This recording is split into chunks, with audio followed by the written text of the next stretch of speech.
after all this time, this is still a five-star read. For once, I'm not going to give a synopsis of this book because we all should know about The Lord of the Rings. And if you don't, I am both concerned and impressed. And this is simply going to be a love letter to both this book and Tolkien himself. There is a reason this book is a foundational masterpiece in the fantasy space. I read this book over a decade ago, and I have watched the movies countless times, and still this book has managed to do what so few have done, and it has gotten me to cry. Tolkien is a master at storytelling, and he himself created an entire world, culture, lore, history, civilization, myth, and how he encapsulated all of that into a book. I will forever bow down to his mastery of this subject. Two of the main criticisms that I hear about all the time with this book are the pacing and the songs that are throughout this entire book. And honestly, those are valid points because this is a relatively slow book and there are a lot of songs throughout this story. But those songs act as a vehicle to instill more culture and lore into this story. And it allows us to dive a little bit deeper into the millennia of history that Tolkien has written in his other works.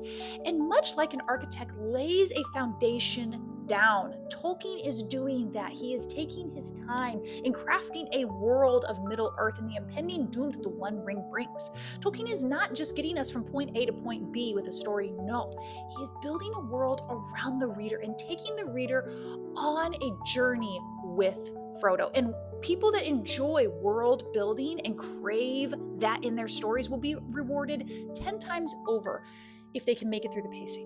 The way that Tolkien is able to describe the smallest, most insignificant thing and transform it into this beautiful, flowing statement, it is remarkable. And the prose, oh my gosh, the prose, the way that this man even found variations within his own writing to give a certain feel to different people speaking and different races speaking. It is perfection.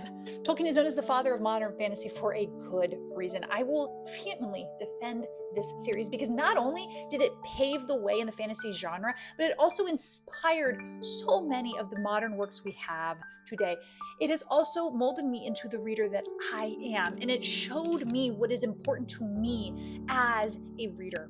I have nothing bad to say about this book, and I am blown away by the emotional impact that this still gives me, even having read it before and knowing the story as well as I do.